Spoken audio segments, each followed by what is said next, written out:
नमस्कार, मैं हूं संदीप चौधरी।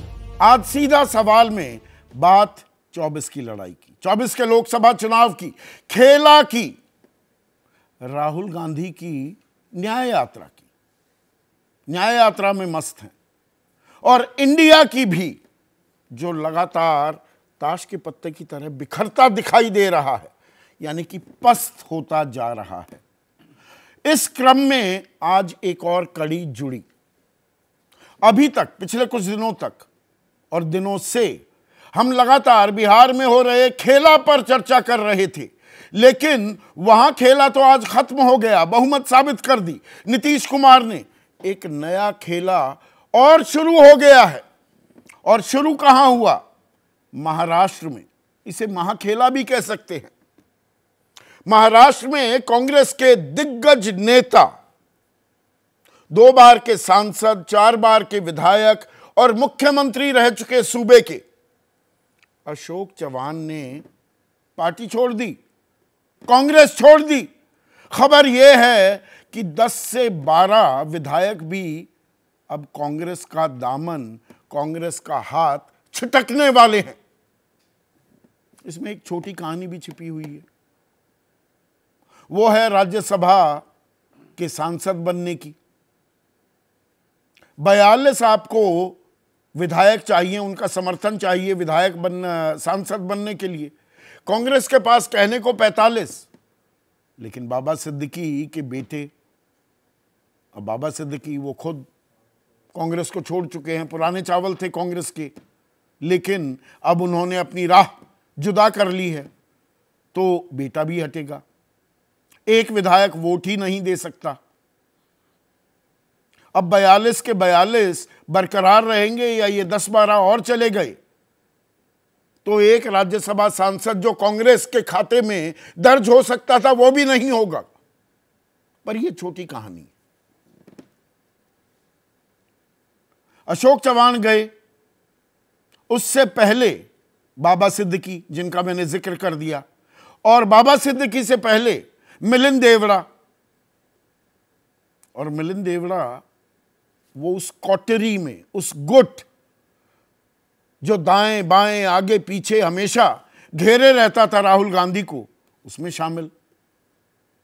अब उन्हें कांग्रेस में रहना ही नागवार गुजरा, वो वहां से निकल लिए। तो कांग्रेस के घर में ये बाहर निकलने का सिलसिला कब थमेगा? यह अपने आप में एक बड़ा सवाल है। सवाल सिर्फ महाराष्ट्र की राजनीति तक महदूद नहीं है। महाराष्ट्र में ही अब बड़ा सवाल तो यह होने लगेगा और उठने लगा है यह सवाल कि क्या महाविकास अघाड़ी, यानी कि शिवसेना उद्धव ठाकरे गुट, असली शिवसेना तो एकनाथ शिंदे की हो गई, शरद पवार एनसीपी गुट जो है, असली एनसीपी तो अब अजित पवार वाली हो गई, और वंचित बहुजन अघाड़ी, प्रकाश आंबेडकर की जो पार्टी जिसने महाविकास अघाड़ी को ज्वाइन कर लिया है, अब वो कांग्रेस की जरूरत महसूस करेंगे भी या नहीं करेंगे? कांग्रेस के लिए वहां जगह बचेगी भी या नहीं बचेगी? कांग्रेस अब तक ताल ठोक रही थी, अब हम महाविकास अघाड़ी के सबसे बड़े घटक हैं, हमें 25 सीट मिलनी चाहिए। अब वो दूर की कौड़ी हो गया, या इंडिया ये जो गठबंधन है यही बिखरता दिखाई देगा महाराष्ट्र में?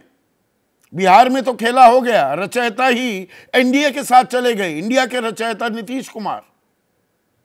महाराष्ट्र दूसरा बड़ा राज्य था, तीसरा बड़ा राज्य पश्चिम बंगाल था, वहां पर एकला चलो का राग अलाप दिया है ममता बनर्जी ने।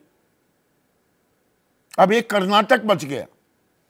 इन 4 राज्यों के बारे में तमाम जानकार लगातार कहते थे they hold the key to 2024 elections, कि 24 के जो नतीजे आएंगे इन 4 राज्यों को देखना होगा। ये स्विंग फैक्टर वाले, ये स्विंग स्टेट साबित हो सकते हैं।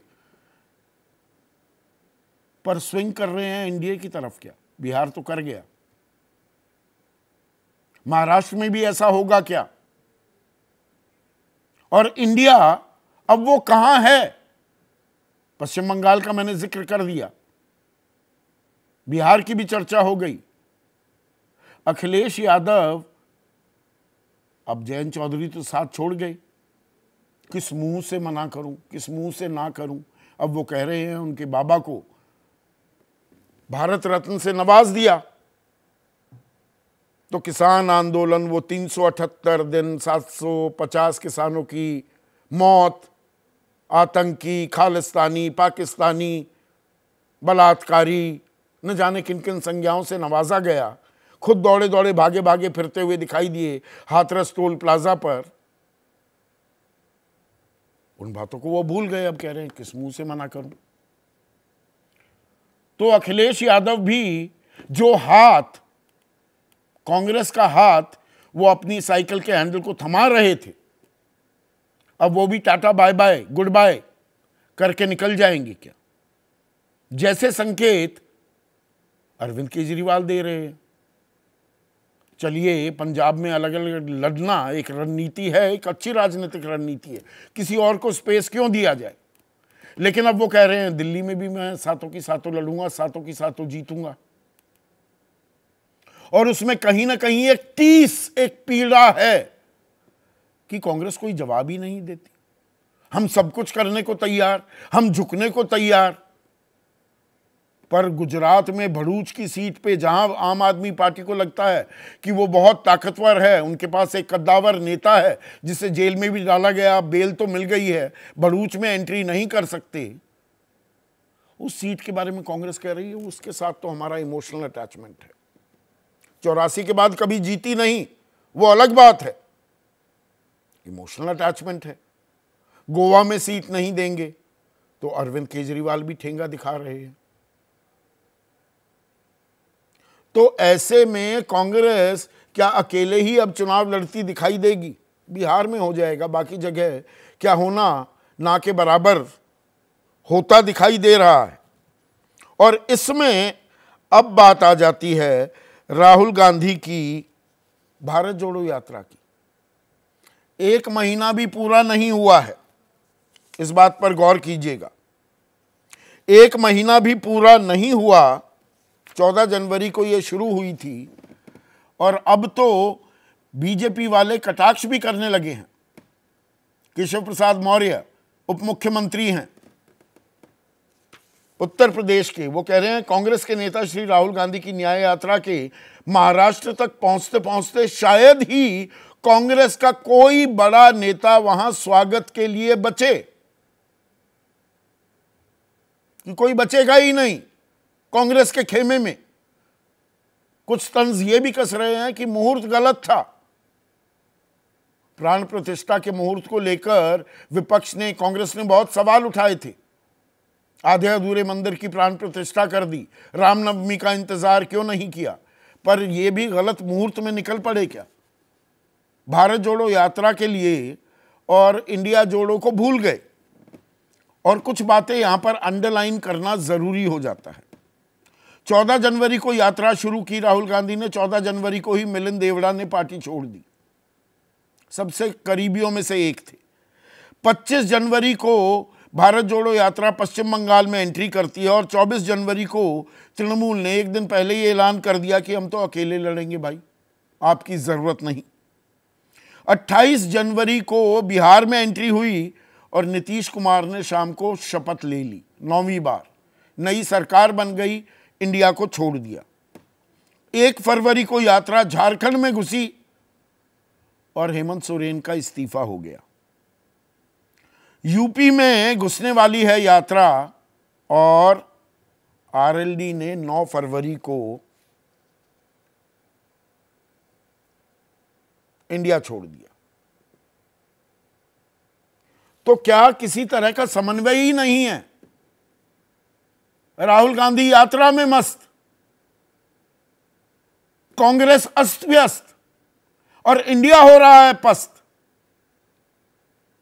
और क्या हम दरअसल एक थर्ड फ्रंट की तरफ भी जा रहे हैं? पूरी जिम्मेदारी से ये बात मैं आपको कह रहा हूं, आने वाले दिन इसकी गवाही देंगे आपको, कि एक खेमा एनडीए का, बीजेपी मान लीजिए, एक कांग्रेस, इक्का दुक्का राज्य में कहीं कोई गठबंधन हो पाएगा। और एक तीसरा मोर्चा भी आएगा क्या, जिसमें ममता बनर्जी,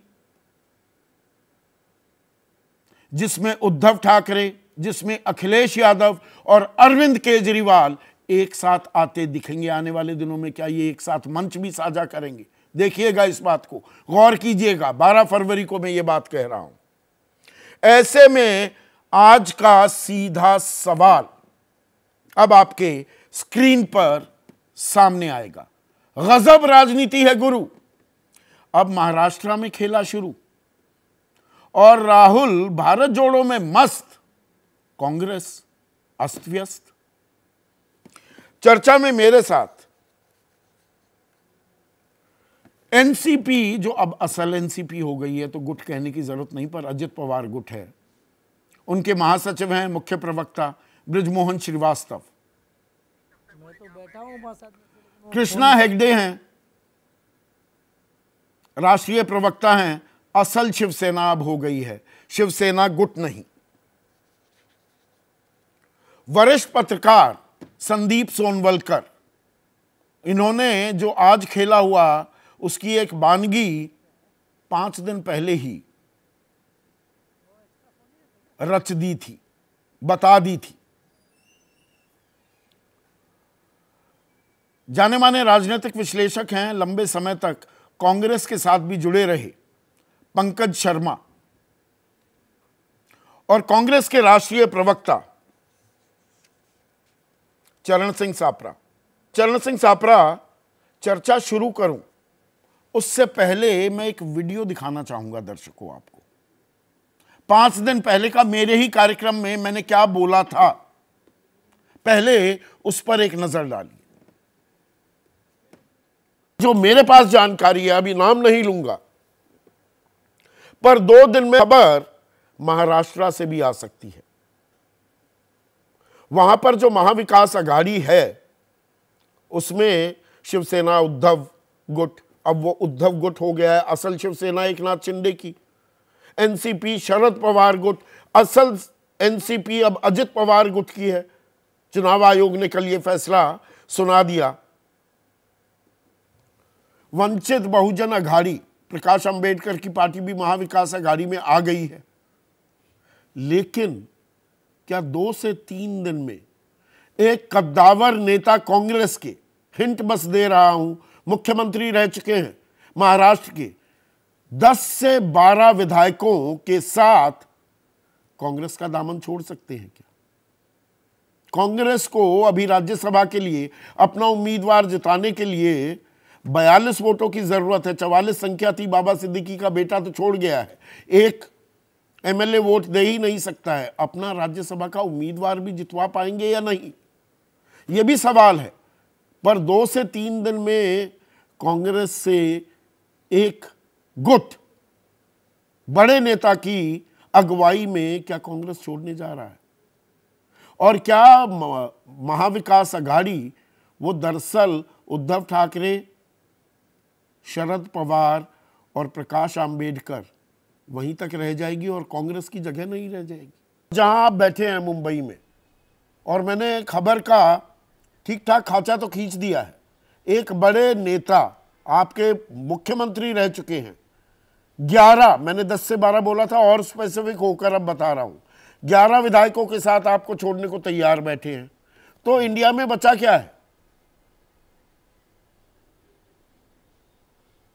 देखिए संदीप जी, ये अटकलों का बाजार है। जो अटकलों का बाजार का आप यहां पर जिक्र कर रहे हैं, मुझे नहीं लगता कि ऐसी कोई भी चीज है। और जो आप एक मुख्यमंत्री और 11 विधायक कह रहे हैं, ये बातें तो हम 3-4 महीने से सुनते आ रहे हैं। ऐसी कोई बात नहीं है और इस तरह की बात आपको एक नेशनल चैनल पर इस तरह से मेरे ख्याल से करनी भी नहीं चाहिए।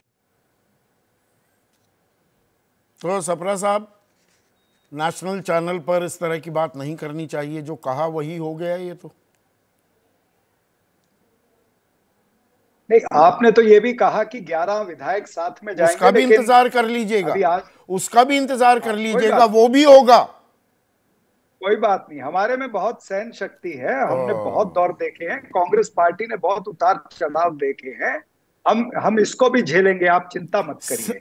लेकिन दरअसल बात यह है कि नहीं नहीं, इस्तीफा सहन तो शक्ति की बहाना बात है। कर रहे हैं। नहीं नहीं, सहन शक्ति मतलब आ बैल मुझे मार, हमारे जितने विधायक जा सकते जाते हैं जाएं, ये हाराकिरी होती है, पॉलिटिकल हाराकिरी, नहीं नहीं, पॉलिटिकल मैं उस तरफ खुदकुशी, नहीं, जो आप राजनीतिक समझ रहे हैं, खुदकुशी कि जी जो जाना जो है तो आप जाइए। समझ रहे डैमेज हैं, कंट्रोल नाम की एक चीज होती है। कोई पार्टी का आला कमान है, कहीं नाराजगी, नाराजगी तो हर घर में होती है। नाराजगी हो जाए घर में, क्या अपनी धर्मपत्नी को कह दोगे कि भाग जाओ, जाते हो तो जाओ, मुझे कोई फर्क नहीं पड़ता? मैं उत्तर दे दूं? जी, ये कोई नाराजगी की वजह से आज इन्होंने अपना इस्तीफा नहीं दिया है। मैं वही कहने जा रहा था कि इस्तीफा तो बहाना है, दरअसल ईडी से अपने आप को बचाना है। ओह, जिस तरह से भारतीय जनता पार्टी ने ईडी को एक लेजिटिमेट टूल बना दिया है, एक लेजिटिमेट तंत्र बना दिया है विपक्ष के नेताओं को डराने का, आज ईडी की दहशत जो है वो दाऊद गैंग से भी ज्यादा दहशत हो गई है। और फिर नेता सोचता है कि भाई चलो थोड़े दिन वहां चले जाए, वॉशिंग मशीन में धुल करके साफ होकर के आ जाएंगे। उदाहरण के तौर पर मैं कहना चाहूंगा कि अजीत पवार जी का पिछले ही हफ्ते एक केस जो है वो क्लोजर किया है ईडी ने।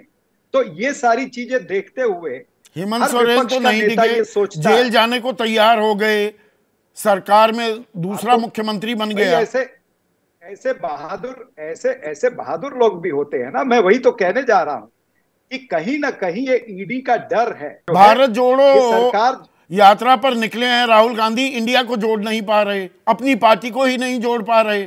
सबसे नजदीकी जो उनके थे, आरपीएन सिंह से लेकर जितिन प्रसाद से लेकर ज्योतिरादित्य सिंधिया से लेकर अब मिलिंद देवरा और उसके बाद अशोक चौहान, ये करीबी नेताओं में से थे राहुल गांधी के।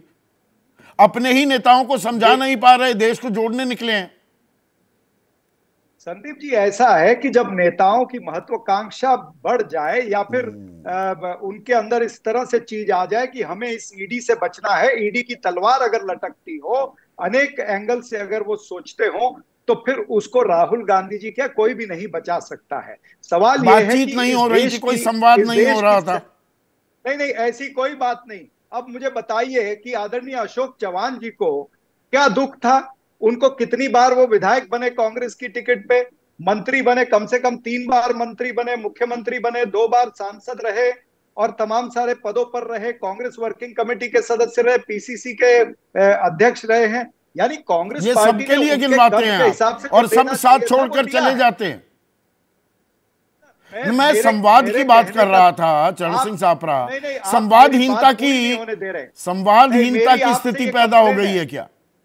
आपसे ये कंप्लेन है, आप मेरा उत्तर पूरा नहीं होने दे रहे, बीच में मुझे काट रहे हैं। जी बोलिए। मेरी बात तो पूरी होने दीजिए ना। मैं ये कहना चाहता हूं कि उन्हें कोई कांग्रेस पार्टी से परेशानी नहीं थी। कांग्रेस पार्टी ने उनके कद के हिसाब से जो चाहिए वो दिया उनको।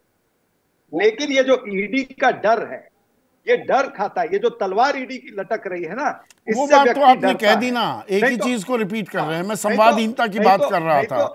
चरण नहीं सिंह तो सापरा संवाद- सुनिए ना, संवाद कहाँ अब नहीं मैं था? एक और भाई, चीज अगर बता कोई- देता हूं अगर पूरी कोई जिम्मेदारी से। किसी का अध्यक्ष होता है, अगर कोई व्यक्ति मुख्यमंत्री होता है, तो क्या उसका संवाद पार्टी के नेतृत्व से नहीं हो रहा है? मैं क्या उसी बात पर कर रहे हैं उसी आप? की एक ऐसी कोई बात जानकारी, नहीं है। गलत हो तो प्लीज करेक्ट मी। एक और मुख्यमंत्री रह चुके आपके कद्दावर नेता, प्राइवेटली उन्होंने इस बात पर दुख, क्षोभ जताया कि 4.5 साल हो लिए और राहुल गांधी की टीम राहुल गांधी से सीधे 1-to-1 बैठक नहीं करा पाई मेरी। नहीं, या तो वो व्यक्ति आकर के कहें, पार्टी के प्लेटफॉर्म पर कहें कि भाई मेरा ये दुख है। अब आदरणीय अशोक चौहान जी का भी कोई दुख नहीं था, लेकिन सही बात यही है कि वो ईडी का डर जो बैठा हुआ है, उस ईडी के डर की वजह से जाना पड़ा है। वॉशिंग मशीन सामने पड़ी है, कमल डिटर्जेंट उसमें पड़ा है। एनडीए कमल में अब डिटर्जेंट जगह से धुल रहेगी जाएंगे। आपकी? महाविकास अघाड़ी में आप हैं कि नहीं है कि वहां से अब अरे आप चिंता मत उद्धव और करिए। शरद पवार ही आपको कह दें जी thank you, tata bye bye? Sandeep ji, आपको एक बात बता दूं, ये जितने भी नेता, चाहे वो शिवसेना के 2 फाड़ हुए या एनसीपी के 2 फाड़ बीजेपी ने किए, या कांग्रेस के नेताओं को अगर ललचा के और डरा के धमका के ले जा रहे हैं, लेकिन कार्यकर्ता और वोटर, मतदाता नहीं जा रहा है। मतदाता महाराष्ट्र का और देश का ये देख रहा है कि भारतीय जनता पार्टी किस तरह से सत्ता बल, धन बल और बाहुबल का पुरजोर उपयोग करके विपक्ष के एक एक नेता को टारगेट कर रही है। उनकी जो सत्ता की भूख है, उस सत्ता की भूख को मिटाने के लिए वो किसी भी स्तर पर जा सकते हैं। 50 खोखे की सरकार, ये कोई टाइटल हमने नहीं दिया। 50 खोखे की सरकार, ये शिंदे गढ़ का जो विधायक था, ये उसी ने कहा कि 50 खोखे सब कुछ ओके।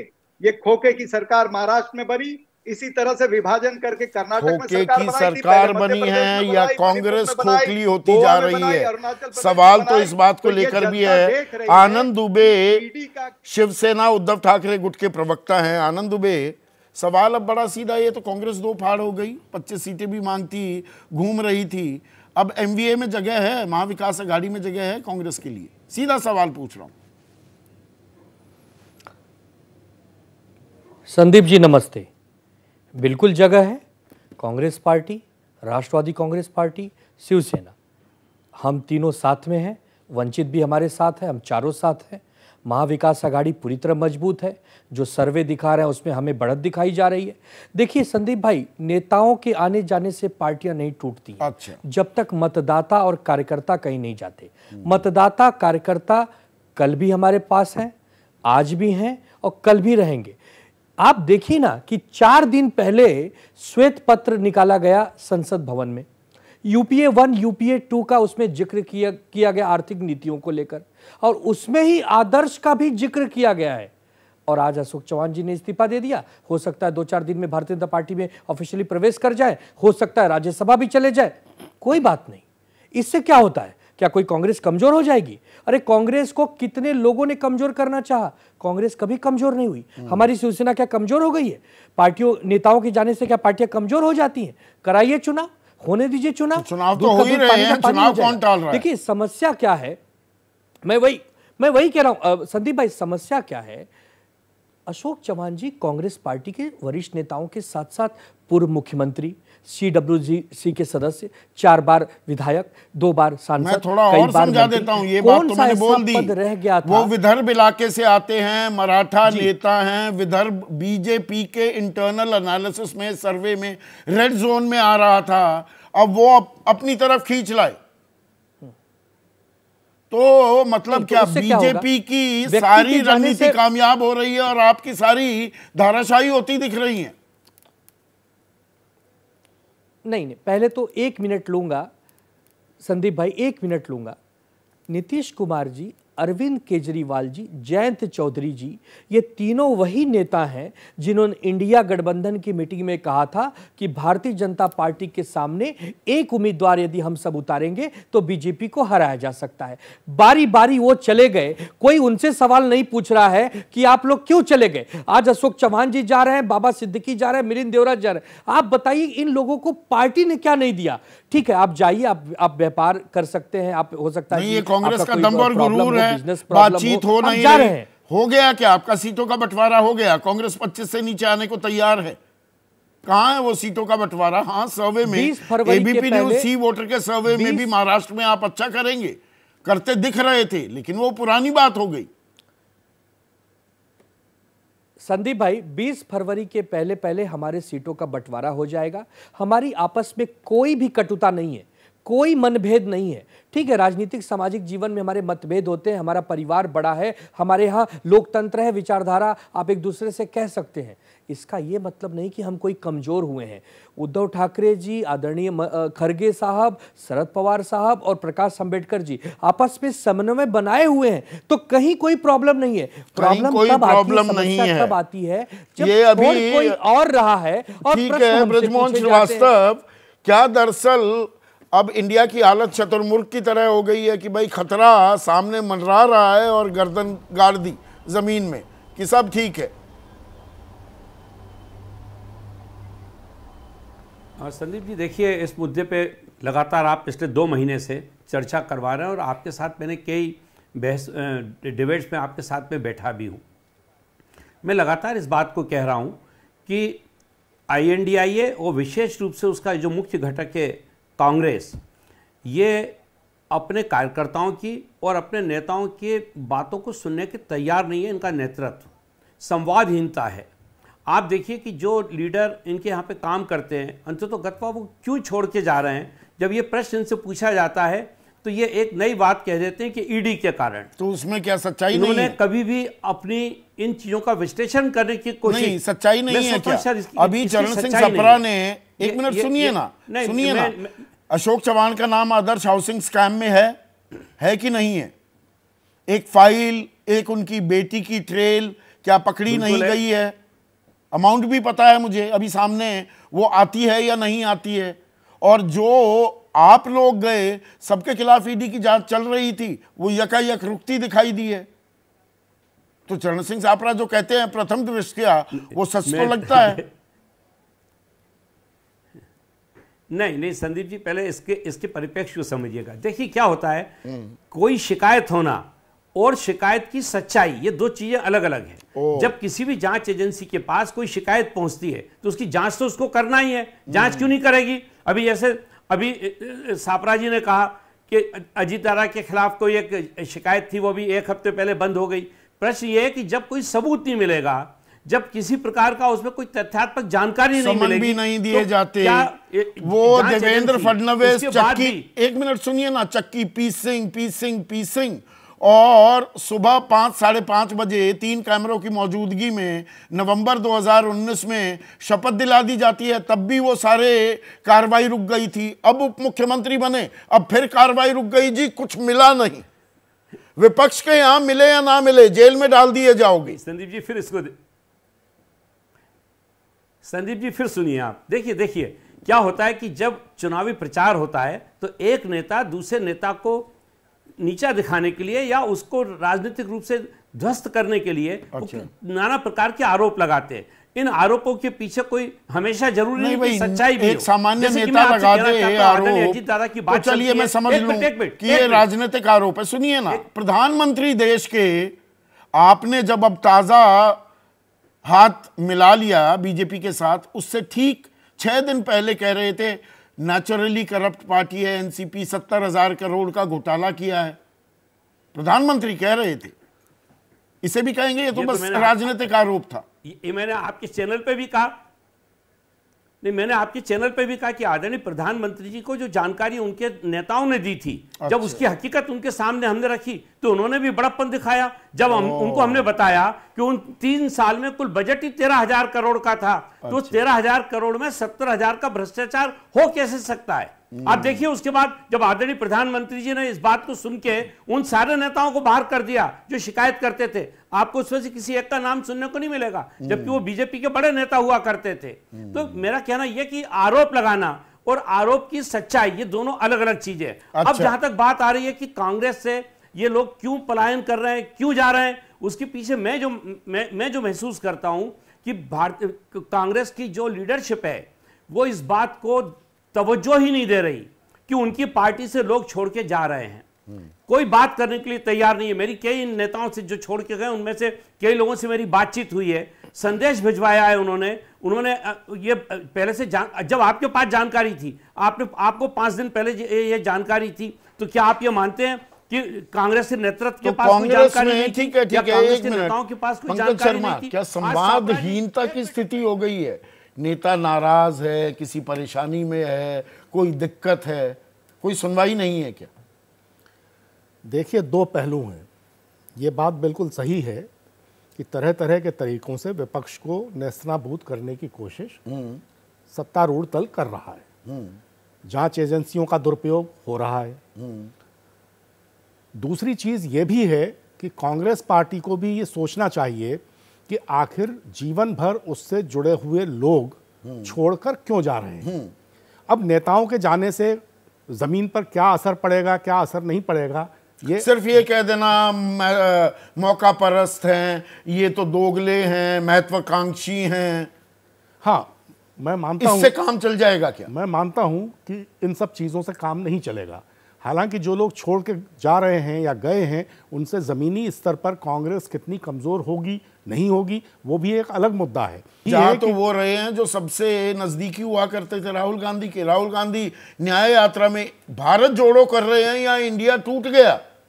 देखिए, भारत जोड़ो न्याय यात्रा का अपना एक महत्व है। हाँ। और वो न्याय यात्रा ज़रूर होनी चाहिए। और जैसा मैंने आपसे हफ्ते भर पहले कहा था कि वो न्याय यात्रा शायद समय से थोड़े पहले ख़त्म होगी ताकि इन सब चीज़ों पर ध्यान दिया जाए। लेकिन उसके साथ ही ये बात बिल्कुल सही है कि कांग्रेस पार्टी को अपनी रणनीति पर बहुत गंभीरता से अभी खुला खेल फर्रुखाबादी हो रहा है, मतलब अड्रिफ्ट है कांग्रेस की, जो होना है चलने दो, अभी देखेंगे, रायता फैलने दो, अब समेटेंगे थोड़े दिनों बाद आकर। इस पर ध्यान देना चाहिए। मैं शुरू से कह रहा हूं कि अगर इंडिया समूह के सभी राजनीतिक दलों ने पूरी संजीदगी से और जिम्मेदारी से काम नहीं लिया, जिसमें सबसे ज़्यादा बड़ी जवाबदेही कांग्रेस पार्टी की है सबसे बड़ा राजनीतिक दल होने के नाते, तो इंडिया समूह के बिखरने से विपक्ष के बारे में, विपक्ष पर तीसरा मोर्चे की बानगी भी अब दिखाई देने लगी है। अभी ये कहना जल्दी होगी कि तीसरे मोर्चे की बानगी दिखाई देने लगी है। अरविंद केजरीवाल कह रहे हैं अब तो मैं दिल्ली भी लड़ूंगा, मैंने पूरा तफसील से जानकारी दी है कहाँ कहाँ उन्हें परेशानी है। अखिलेश यादव से आगे बात होती बढ़ती दिख ही नहीं रही। हर जगह जिस नेता से बात करो, और आप जानते हैं मैं संपर्क करता हूँ, जानकारी इकट्ठा करता हूँ, हर जगह एक ही बात, रिटर्न कॉल ही नहीं आता कांग्रेस से, फोन का ही इंतजार चल रहा है सब जगह। मैं मानता हूं कांग्रेस में इंडिया समूह के राजनीतिक दलों से जिस स्तर पर बातचीत होनी चाहिए, नेतृत्व के जिस स्तर पर बातचीत होनी चाहिए, शायद उस स्तर पर बातचीत नहीं हो पा रही है, और इस पर कांग्रेस पार्टी को बहुत गंभीरता से ध्यान देने की जरूरत लगता है मई 2029 के बाद, 2024 के बाद वो कोई शुभ मुहूर्त निकालेंगे। मैं तो कह रहा हूं ना कि कांग्रेस को इस पर बहुत संजीदगी से ध्यान देना चाहिए, यानी कहीं ना कहीं कोई कमी तो है और उस कमी को दूर करना बहुत जरूरी है। अगर नहीं इस कमी को दूर करेंगे तो विपक्ष पर से सारे विपक्षी, आपको पूरी जानकारी रहती है, सारे विपक्षी खेमे से लगातार संपर्क समन्वय साधने के लिए कोई व्यक्ति है, मुकर्रर है, वो तय किया गया है। मैं कह तो रहा हूं संदीप जी कि इस पर बहुत ज़्यादा ध्यान देने की ज़रूरत है कि किस स्तर पर ये बातचीत हो, किस स्तर पर समन्वय के ये प्रयास हों। अगर उचित स्तर पर ये प्रयास होंगे, ठीक ठाक स्तर पर प्रयास होंगे, तो ज़रूर इसके अच्छे नतीजे निकलेंगे। लेकिन अगर नहीं होंगे और इसमें देर होगी तो फिर इसका खामियाजा पूरे विपक्ष को भुगतना पड़ेगा और कांग्रेस को भी भुगतना पड़ेगा। जो वरिष्ठ कद्दावर नेता हैं उन्हें राजनीति का पाठ और पाठ्यक्रम कोई ऐसा व्यक्ति पढ़ाने लगे जितनी इन नेताओं का राजनीतिक जीवन है उतना आपका खुद का जीवन ही नहीं है, जितना इनका तजुर्बा है उतनी आयु नहीं, तो ये मेल खाता है क्या? देखिए, इंडिया समूह के राजनीतिक दलों के कद्दावर नेताओं को ही क्यों, कांग्रेस में कई बार इस तरह की भी बातें सामने आई हैं कि कांग्रेस के अपने नेताओं को डील करने में थोड़ा उस स्तर के लोगों से काम नहीं लिया, जहां कोई सवाल उठा दे G23 टाइप का ग्रुप, उनको बागी और विरोधियों का तमगा चस्पा कर दिया जाता है। ये रवैया उचित नहीं है। सबकी बात हुआ है ना, ये हाँ हुआ है, सबकी बात सुनी जानी चाहिए। वही मैं कह रहा हूँ कि इस स्तर पर काफ़ी सुधार की गुंजाइश है और ये सुधार होना चाहिए पार्टी में, कांग्रेस पार्टी के पूरे रवैये में ये सुधार होना चाहिए। इंडिया समूह को बचाना इसलिए ज़रूरी है कि वरना विपक्ष पर से लोगों का विश्वास, इस देश के मतदाताओं का विश्वास इस तरह की किसी भी विपक्षी एकजुटता से आने वाले कई दशकों के लिए उठ जाएगा। वो बहुत ज़्यादा बड़ा खतरा है, वो ज़्यादा गंभीर चिंता का विषय है। तो आपकी तो बातें खिल रही होंगी कृष्णा भाई, दिक्कत थी, सिंपथी, कहीं ले ना जाएं जी, पार्टी में तोड़फोड़ हुई है, 50 खोखा सरकार वगैरह वगैरह। यहाँ पर इसी तरह से रेला अगर कांग्रेस को छोड़ने का जारी रहा तो आधा खेल तो आपके प्रतिद्वंदी ही आपका पूरा कर रहे हैं। क्या है, अभी असलियत आगे आ गया है कि जो लोग 50 खोखा हम पे आरोप लगाते हैं, इनके पार्टी से तो 400 विधायक छोड़ के गए। ये मल्लिकार्जुन खड़गे जी ने पेपर में लिख के दिया, व्हाइट पेपर में। दूसरी बात मैं आपको कहना चाहता हूँ कि अशोक चव्हाण जी एक बड़े नेता है। मेरे मित्र चरण सिंह सप्रा जी ने कहा कि उनको कांग्रेस ने बहुत कुछ दिया, वो तो उनका कद बड़ा था, उनके पिताजी भी मुख्यमंत्री रह चुके हैं, केंद्रीय मंत्री रह चुके हैं। उनको जब कांग्रेस का कोई नेता महाराष्ट्र में नहीं जीतता तो अशोक चव्हाण जी ने 2 सांसद जिता के लेके आए थे, राजीव सातव और अशोक चव्हाण जी खुद। तो अशोक चव्हाण जी जो ग्रास रूट उनका स्किल्स है, उनका एडमिनिस्ट्रेटिव स्किल्स है, और आपने कहा उनके साथ 10-12 विधायक आने वाले हैं, हम उनका स्वागत करते हैं। और जो भी आ रहे हैं मुझे भी पता है, नाम बड़े बड़े नेता आ रहे हैं और ये बात कोई छुपी नहीं है। कांग्रेस में डिसीजन लेने का जो प्रक्रिया है वो एक एक साल ये लोग डिसीजन ही नहीं लेते। मैं खुद कांग्रेस तो में कांग्रेस से जो छिटक के आएगा ये शिवसेना, आपका जो गुट है एक नाथ शिंदे गुट, असल शिवसेना जो अब है, उसके दरवाजे खुले हुए हैं क्या? इसमें भी थोड़े पेंच है ना कि कांग्रेस को लेगा कौन? बीजेपी लेगी नहीं तो जी आपके मत्थे डाल दिया जाए, जैसे भाई मिलिंद देवड़ा वैसे 2 बार सीट हार गए थे, अब कहीं वो कांग्रेस से आए, दरवाजे खुले हैं एनडीए के, पर बोझा आपके सर पर, आपके कांधे पर डाल दिया जाए। संदीप भाई, अशोक चौहान जी के साथ सिटिंग विधायक आ रहे हैं, ये कोई हारे हुए कैंडिडेट नहीं आ रहे। 12 जो 11 आपने कहा है वो सिटिंग विधायक आ रहे हैं, उसमें पूर्व मंत्री भी आ रहे हैं। दूसरी बात यह है कि हमारे मित्र चरण सिंह सप्रा जी ने और अयोग्य तो वो करार दिए नहीं जाएंगे। वो जो एंटी डिफेक्शन लॉ है, 10th शेड्यूल है, उसको तो अब डस्टबिन में डाल देना चाहिए। राहुल नार्वेकर ने दे ही दिया फैसला, कोई अयोग्य नहीं, ना आप अयोग्य ना शिवसेना उद्धव ठाकरे गुट के विधायक अयोग्य। कमाल का फैसला था। नहीं संदीप भाई, क्या है, हमारे मित्र चरण सिंह सप्रा जी ने ईडी का जो तुलना है दाऊद भैया के साथ किया।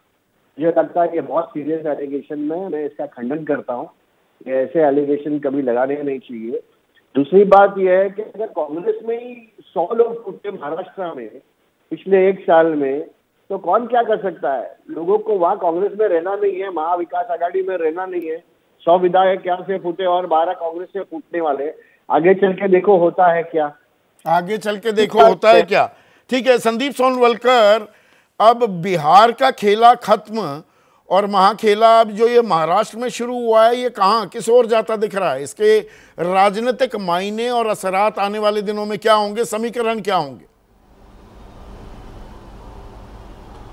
जी निश्चित तौर पे, क्योंकि आने वाले समय में इसलिए प्रधानमंत्री का दौरा 19 तारीख से बढ़ाकर 29 कर दिया गया, क्योंकि 26 तारीख को राज्यसभा का चुनाव है। तो इस बात की पूरी संभावना कि कांग्रेस का जो ऑफिशियल कैंडिडेट होगा उसको गिरा दिया जाएगा और उसके बाद कांग्रेस में बड़ी भगदड़ दिखाई देगी।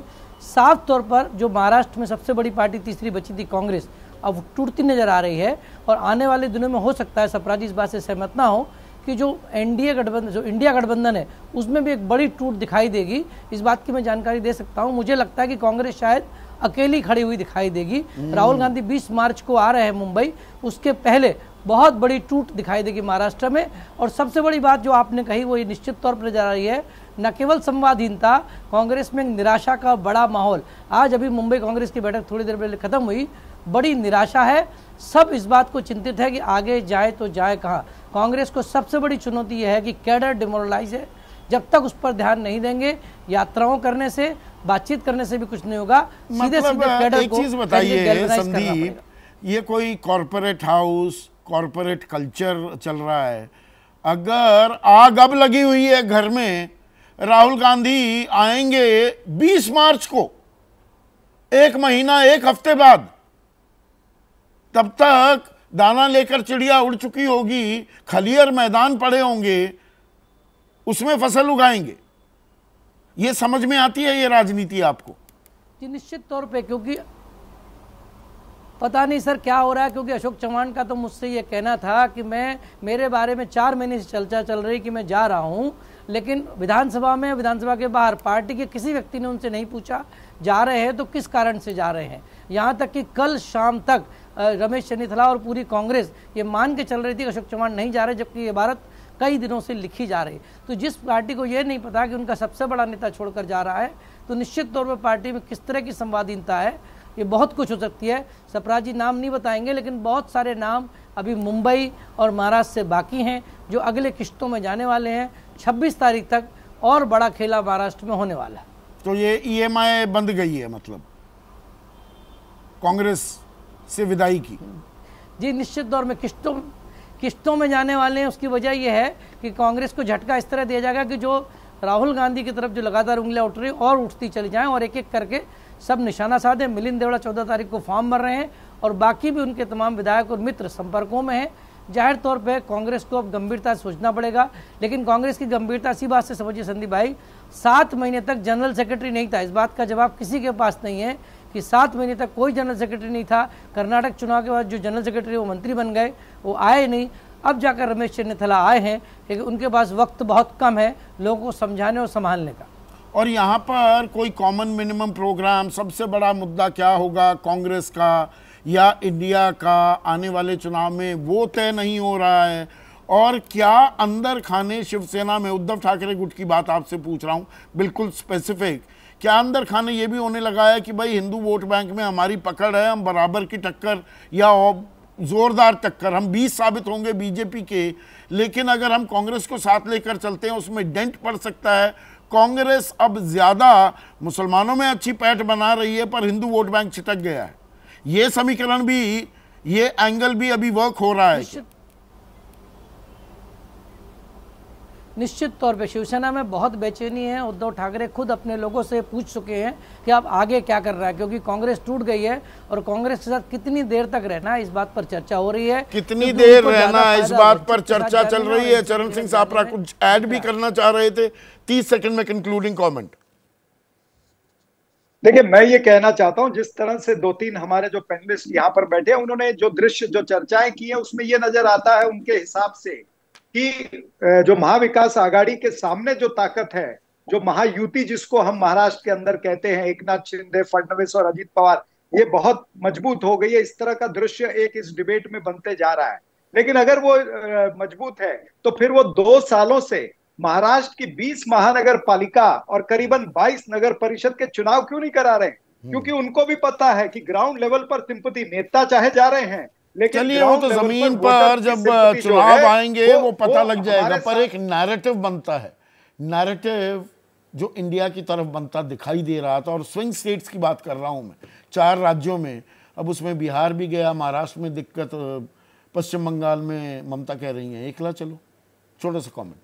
मैं ये तो नहीं मानूंगा कि इससे प्रदेशों में बहुत दिक्कत पैदा हो गई है ज़मीनी स्तर पर, लेकिन जैसा मैंने कहा कि इन सब चीज़ों पर बहुत गंभीरता से ध्यान देने की ज़रूरत है और ये काम कांग्रेस के नेतृत्व को जल्दी से जल्दी करना चाहिए। इट इज़ नाउ और नेवर, और बहुत देर, बहुत विलंब कर रही है क्या कांग्रेस, और कांग्रेस कहीं अकेले ना पड़ जाए और इंडिया की जगह एक तीसरा मोर्चा भी एक ढांचा, एक शक्ल अख्तियार करता दिखे आने वाले दिनों में ही।